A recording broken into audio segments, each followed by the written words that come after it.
Hey, this is Jeff at Governor's. This is Gates 101. We'll have 102 in a minute. So there's three different kinds of gates really here at Governor's. All of them are iron, with the exception of one or two that are aluminum, but almost all of them are either wrought or cast iron. Gates, most people assume they're big. That's not necessarily. Garden gates are small. The gates generally have some sort of a hinge point, as opposed to the tabs that were on the top and the bottom, the pivot points for the window grates.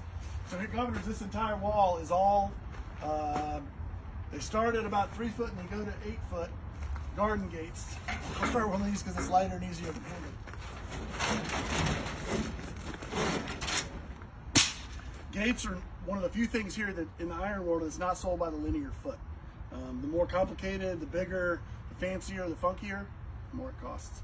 Pairs are worth more than singles, but wrought iron is malleable and it flexes. So a lot of the gates that have wrought iron in them will have bent pieces. Sometimes it can be repaired, sometimes it can't. The cast iron pieces, it's like heavy porcelain. It does not bend, so it tends to crack and break. Most of these gates are so old that they were pre-welding.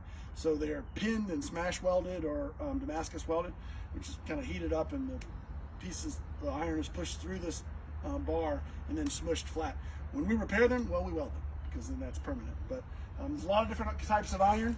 They range anywhere from a couple $100s to a couple $1,000s. But iron gates are, people use them as gates, people use them as yard art, hang them on the wall. We've built tables out of them. There's a myriad of things you can do with them, but the gates generally do not have, actually never have, the little tabs. Those are for the window grates.